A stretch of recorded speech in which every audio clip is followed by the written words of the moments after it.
Idol, magugulay nga pa pala tayo ng santol mga ka-idol for today's video mga ka-idol. Gugulayin po natin siya at gagawin po natin masarap na pang-ulam mga ka-idol. Mapagpalang araw sa inyo lahat mga ka-idol. Ito po, magugulay po tayo ng santol. Lutong biko lang naman tayo mga ka-idol. Papakita ko sa inyo mga ka-idol ha. Kayod na.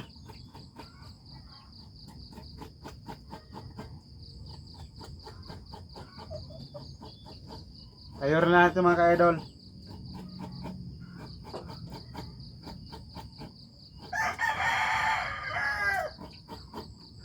Mga ka-idol, ganito lang po ang paggugulay ng santol mga ka-idol. Kakayurin mo lang siya mga ka-idol. Tapos yung kawali po sa baba, mayroon po siyang tubig na may asin para pag kinayod po ninyo, hindi po siya magiging kulay brown yung santol mga ka-idol. Yan, tapos ilaglag natin dyan sa may tubig na may asin mga ka-idol. Yan, ganyan lang mga ka-idol ang paggulay niyan. Yan.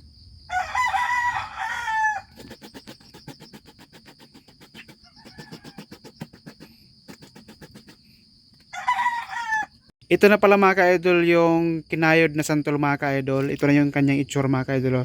'Di ba? Nung nilagay natin siya sa tubig na may asin, hindi po siya gaanong naging kulay brown. Yan. Pipigaan pa natin siya mga ka-idol. Pipigaan pa natin siya para mawala yung kanyang katas na asim. Yan, update ko yung mga ka-idol. Mga ka-idol, ito nga pala mga ka-idol yung kinudkod nating santol mga ka-idol. Tapos ko na po siyang pigaan mga ka-idol. 4 na piga ko po yan mga ka-idol para mawala yung kanyang katas o yung asim ng santol mga ka-idol, no? Yan, gata na lang po ang kulay niyan mga ka-idol, gata. Yan. Update ko kayo mga ka-idol. Yung mga ka-idol, magbabalik pala tayo ng 2 nyog para dun sa ating gugulaying santol mga ka-idol. Ito, 2 nyog ang babalatan natin.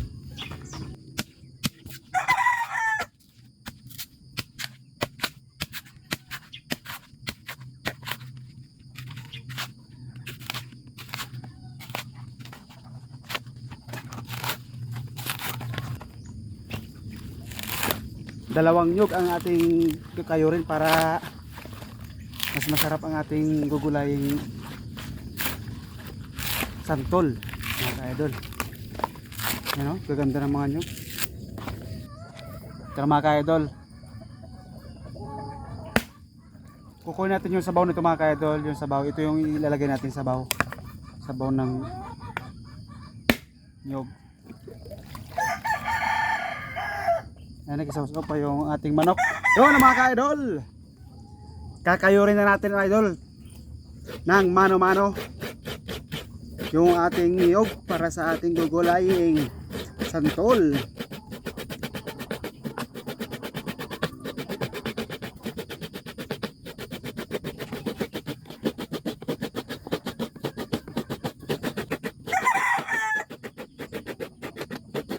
Tapos na.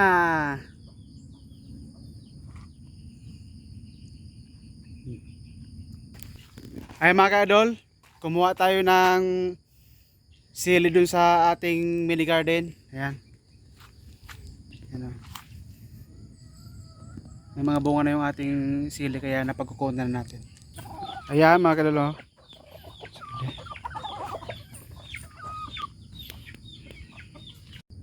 So yun mga ka-idol, ito na nga pala yung ating mga kakailanganing sangkap.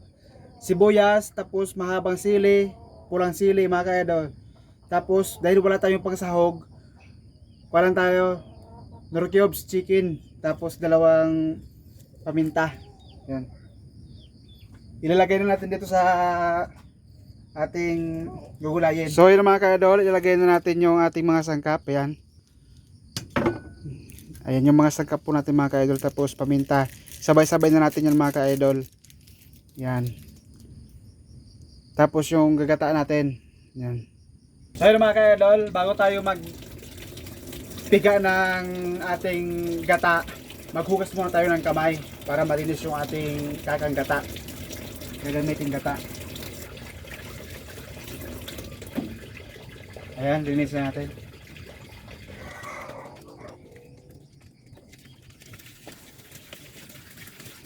So ayan mga ka-idol, malinis na yung ating mga kamay. Pwede na tayong maggata. Magpiga ng gata. Yung unang gata pala mga ka-idol, yung sabaw ng nyog pala ang ilagay natin. Yan. Siguro mga isang baso kalahati lang yun mga ka-idol na sabaw.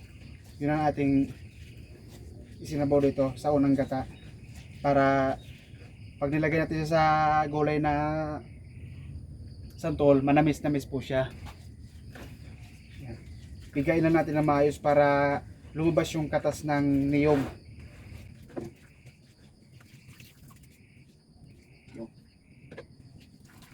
So ayun mga ka-idol, yung unang gata ilagay na natin dito sa ating malinis na lalagyan. Ito pa yung unang gata mga ka-idol. So mga ka-idol, pangalawang gata mga ka-idol, ilagay tayo ng maligamgam na tubig, isang baso, tapos isang baso ulit na malamig na tubig, yun, tubig.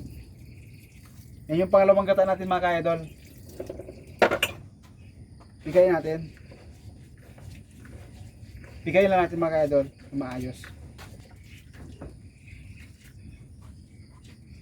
Ito na yung pangalawang gata mga ka-idol. Didiretso natin to sa may kawali. Yan. Ito na nga pala mga ka-idol, yung pangalawang gata mga ka-idol. Ilalagay na po natin siya dito sa ating kawali mga ka-idol. Yan. Ilagay na po natin siya diretso sa may kawali. Higayin natin na maayos. Yun. Para mga ka-idol yung ating gugulay na santol mga ka-idol. Kompletong ricado na po yan mga ka-idol. Yan po ang ating sahog lang, nor cubes. Tapos ito yung pangalawang gata mga ka-idol. Oh. Yun. So ayan na pala mga ka-idol. Niluluto na pala natin yung ating gulay na santol mga ka-idol. Bale, 16 piraso lang po yung kinayod ko na santol mga ka-idol. 16 piraso tapos dalawang nyug lang mga ka-idol. Yan. Hintayin na natin maluto siya mga ka-idol. So mga ka-idol, ayan na po mga ka-idol. Nailagay na po natin yung kakanggata mga ka-idol sa ating ginugulay na santol mga ka-idol. Ayan. Lulutuin na po na natin siya na maayos at paigayin po natin siya na maayos mga ka-idol. Ayan na mga ka-idol, malapit na maluto yung ating gulay na santol mga ka-idol. Bali templado na po yan mga ka-idol. Nakikita nyo siya mga ka-idol, para po siyang alamang. Napakasarap po niyan mga ka-idol. At maanghang. Ayan o. Ubos na naman ang bahaw na ito ni Monoy mga ka-idol. Paigahin na natin siya mga ka-idol. Hanggang sa maiga maglabas yung kanyang mantika. Mga ka-idol, haluin na natin ang bahagya mga ka-idol. Para hindi po siya matutungan doon sa ilalim. Yan. Paigahin po natin siya para lumabas po ang kanyang mantika. Ano po mga ka-idol, luto na po siya mga ka-idol at iga na po, lumabas na po ang kanyang mantika mga ka-idol. Nagmamantika mga ka-idol para po siyang alamang pag naluto. Ayan. Ang lasa po niya ay napakasarap mga ka-idol at manamis-namis po mga ka-idol, gawa ng ang kanyang nilagay kong unang gata ay yan kanyang sabaw. Wow, napakasarap mga ka-idol. Ayun. Hanguin na natin. Po mga ka-idol, hinango na po ni idol ninyo ang ating gulay na santol mga ka-idol. Ayan o. Nagmamantika mga ka-idol. Hindi po yan basta-basta sisira mga ka-idol o mapapanis kasi nilagyan ko po yan ng konting suka mga ka-idol at lutong-luto po talaga ang kanyang gata at gulay mga ka-idol. Ayun, nagmamantika oh. Finished product na po yung mga ka-idol. Ayun mga ka-idol, finished product na yung ating ginulay na santol mga ka-idol. Ayun oh. Nagmamantika mga ka-idol. Hindi to basta-basta masisira, gawa ng maraming gata at nagmamantika po siya at lutong-luto yung gata, lutong-luto yung gulay mga ka-idol. Ayun oh. Kahit isang linggo to, hindi lang isang linggo. You know? Tikman natin mga ka-idol. You know? Para po siyang alamang. You know?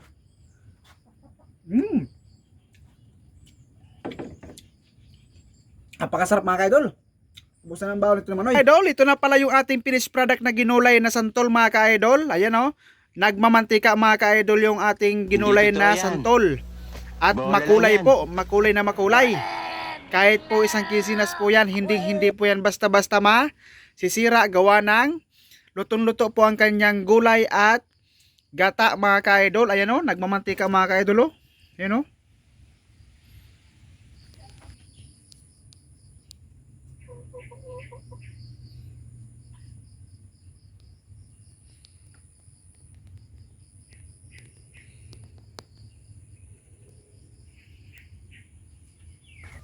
Kain tayo mga ka-idol. Ano? Yung ulam ko po, yung ginulay na santol mga ka-idol, oh, nagmamantika. Yan.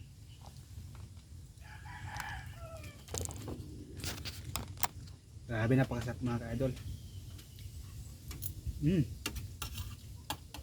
Pwede nyo itong itry mga ka-idol. Sarap. Bye bye mga ka-idol. You know?